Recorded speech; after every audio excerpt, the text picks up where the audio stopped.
ആരാധകരെയും Kozhikode EMS സ്റ്റേഡിയത്തിലേക്ക് സ്വാഗതം ചെയ്യുന്നു. Elite Kerala premier league 2024-2025 സീസണിലെ match number 57 real Malabar FC നേരിടുന്നു സെയിൻറ്റ് ജോസഫ് കോളേജ് ദേവഗിരിയെ. റിയൽ മലബാർ FCയുടെ ടച്ചോടുകൂടി ഇന്നത്തെ ഈ മത്സരം ആരംഭിക്കുകയാണ്. ഇരു ടീമുകൾക്കും കഴിഞ്ഞ മത്സരം വിജയിക്കാൻ സാധിച്ചില്ല. ഈ മത്സരം വിജയിച്ചുകൊണ്ട് വിജയവഴിയിൽ തിരിച്ചെത്താനാണ് ഇരു ടീമുകളുടെയും ശ്രമം. വീണ്ടും റിയൽ മലബാർ FC കൊണ്ടോട്ടിയുടെ മുന്നേറ്റമാണ് കാണാൻ സാധിക്കുന്നത്. ഒരു പെനട്രേഷൻ പാസ് കൊടുക്കാനുള്ള ശ്രമം മത്സരത്തിൻ്റെ തുടക്കത്തിൽ നിന്ന് ബ്യൂട്ടിഫുൾ സേവ്, ദീപു ബെന്നിയുടെ ഒരു തകർപ്പൻ സേവ് നമുക്കവിടെ കാണാൻ സാധിച്ചു. ഫുൾ സ്ട്രെച്ച് നമുക്കവിടെ കാണാൻ സാധിച്ചു. ഇതോടൊപ്പം തന്നെ മടങ്ങി വരാം. വീണ്ടും റിയൽ മലബാർ FC കൊണ്ടോട്ടിയുടെ നല്ലൊരു ബാക്കിയിലാണ് അവിടെ നിയാസ് നടത്തിയത്. അവിടെ നേരെ അഥർവിലേക്ക്, വീണ്ടും നിയാസിലേക്ക്. മുൻ ഈസ്റ്റ് ബംഗാൾ FC താരം കൂടിയാണ് നിയാസിനെ സംബന്ധിച്ച് നല്ലൊരു ഓപ്പൺ ചാൻസ് ആയിരുന്നു. അത് ഗോൾ വലയിലേക്കും എത്തിച്ചില്ല, തൻ്റെ സഹതാരങ്ങൾക്ക് പാസ് കൊടുത്തതുമില്ല. അതിൽ നിന്നും മുഹമ്മദ് ഫവാസിലേക്ക്, മികച്ച ഡിഫൻഡർ കൂടിയാണ്. വീണ്ടും അശ്വിനിലേക്കാണ് പന്തെത്തിച്ചേർന്നത്. അശ്വിൻ്റെ ഒരു cross and beautiful goal number 1 saint Joseph college Devagiri. അർഷാദിലൂടെ ആദ്യത്തെ ഗോൾ കണ്ടെത്തുന്നു സെയിൻറ്റ് ജോസഫ് കോളേജ് ദേവഗിരി. മത്സരത്തിൻ്റെ 17ാമത്തെ മിനിറ്റിൽ. എന്തായിരുന്നാലും ഫവാസ് മുൻപിലോട്ട് വന്ന് ആ ഒരു പാസ് കൊടുത്തത് നീറ്റ് ഫുട്സാൽ ക്ലബ് ചാമ്പ്യൻസായ ടീം കൂടിയാണ് real Malabar FC Kondotty. Kozhikode VK Krishna Menon indoor സ്റ്റേഡിയത്തിലായിരുന്നു ആ ഒരു മത്സരം നടന്നത്. തകർപ്പൻ പ്രകടനമാണ് റിയൽ മലബാർ FC കൊണ്ടോട്ടിയുടെ താരങ്ങളൊക്കെ ചേർന്ന് നടത്തിയത്. വീണ്ടും ഒരു ക്രോസ് വരികയാണ് ദീപു ബെന്നിയിലേക്ക്. ക്രോസ് ബാർ വില്ലനാവുകയാണ് അവിടെ റിയൽ മലബാർ FC കൊണ്ടോട്ടിയുടെ മുന്നിൽ. വീണ്ടും ഗെയിം ഓണാണ്. അഥർവ് വരുന്നു കോർണർ കിക്ക് എടുക്കാനായി. കർവിങ് കോർണർ കിക്കാണ്. ദീപുവിൻ്റെ beautiful save and goal number 1 real Malabar FC Kondotty. ഈ മത്സരത്തിലെ ആദ്യത്തെ ഗോൾ നേടുന്നു 40ാമത്തെ മിനിറ്റിൽ.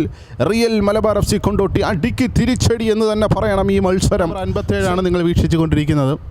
വീണ്ടും ദിൽഷാദിൻ്റെ ഫ്രീ കിക്ക്, മറ്റൊരു തകർപ്പൻ ഷോട്ടാണ്, പക്ഷേ യാതൊന്നും സംഭവിക്കുന്നില്ല. ഗോളാക്കാനുള്ള മാക്സിമം അവസരമായിരുന്നു ഇന്ന് ലഭിച്ചതും ഈ ഒരു സിറ്റുവേഷനിൽ. നോക്കുക, ഒന്നാം പകുതിയുടെ വിസിൽ വരികയാണ്. ഒന്നാം പകുതി അവസാനിച്ചപ്പോൾ ഇരു ടീമുകൾക്കും ഓരോ ഗോൾ വീതം നേടി തുല്യത പാലിക്കാൻ കഴിയുന്നു. സെയിൻറ്റ് ജോസഫ് കോളേജ് ദേവഗിരിയുടെ ടച്ചോടുകൂടി രണ്ടാം പകുതി ആരംഭിക്കുകയാണ്. ഇത് ചാനലിലൂടെ സംപ്രേഷണം ചെയ്ത് കഴിഞ്ഞിരുന്നു. അതോടൊപ്പം തന്നെ യൂത്ത് ഡെവലപ്മെൻറ്റിൻ്റെ ഭാഗമായിട്ട് ഒരുപാട് മത്സരങ്ങൾ സംഘടിപ്പിച്ചു കഴിഞ്ഞു. ആൻഡ് മടങ്ങി വരാം. നല്ലൊരു മുന്നേറ്റമാണ് അവിടെ സെയിൻറ്റ് ജോസഫ് കോളേജ് ദേവഗിരിയുടെ. ആൻഡ് ബ്യൂട്ടിഫുൾ രണ്ടാമത്തെ ഗോൾ അടിക്കുകയാണ് രണ്ടാം പകുതിയുടെ തുടക്കത്തിൽ സെയിൻറ്റ് ജോസഫ് കോളേജ് ദേവഗിരി. ഒരു ഇൻഡിവിജ്വൽ പെർഫോമൻസ് ആണ് അവിടെ നവനീതിൻ്റെ. എന്തായിരുന്നാലും നവനീത് നേടുന്നു സെയിൻറ്റ് ജോസഫ് കോളേജ് ദേവഗിരിക്ക് വേണ്ടി ഒരു തകർപ്പൻ ഗോൾ. ഇൻഡിവിജ്വൽ പെർഫോമൻസ് തന്നെയാണ് ചെയ്ത് അപകടം ഒഴിവാക്കാനുള്ള ശ്രമം അവിടെ നടത്തുന്നുണ്ട്. വീണ്ടും നവനീതിലേക്ക് ഒരു 1 vs 1 സിറ്റുവേഷൻ. ഗോൾ കീപ്പർ മാത്രം മുന്നിൽ നിൽക്കുക നവനീത്. ഒരു സുവർണ അവസരമാണ് നവനീതിനെ തേടി എത്തിയതും. അപകടം ഒഴിവാകുന്നില്ല. വീണ്ടും ഗോൾ കീപ്പറിലേക്ക് ഇരിക്കുന്നതെന്ന കാര്യം ഞാനിവിടെ സൂചിപ്പിക്കുകയാണ്. And real Malabar FC Kondotty ആഷിഫിലൂടെ നേടുന്നു രണ്ടാമത്തെ goal. Real Malabar FC Kondotty. Set piece situations ഒരുപാട് വരുന്നുണ്ടെങ്കിലും അത് കൃത്യമായി വലയിലേക്ക് എത്തിക്കാൻ റിയൽ മലബാർ FC കൊണ്ടോട്ടിയുടെ താരങ്ങൾക്ക് കഴിയുന്നു. ചേർന്നത് നിയാസിലേക്ക്, പക്ഷേ നിയാസിനും അത് നിയന്ത്രിച്ച് നിർത്താൻ സാധിക്കുന്നില്ല. വീണ്ടും നവനീതിലേക്ക്. നവനീതിന് ഇത് 3ാമത്തെ ചാൻസ് ആണ് ഇങ്ങനെ ഓപ്പണായിട്ട് വരുന്നത്. വീണ്ടും നവനീത് പാഴാക്കി കളയുകയാണ് നവനീത്. എന്തായിരുന്നാലും നല്ലൊരു സേവ് നമുക്കവിടെ കാണാൻ സാധിക്കുന്നു.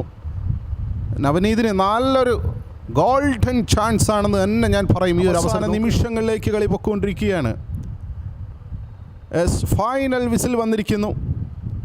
ഇരു ടീമുകൾക്കും വിജയിക്കാൻ സാധിക്കുന്നില്ല. ഇരു ടീമുകൾക്കും ഓരോ പോയിൻ്റ് വീതം നേടാൻ സാധിക്കുന്നു ഈ മത്സരത്തിൽ.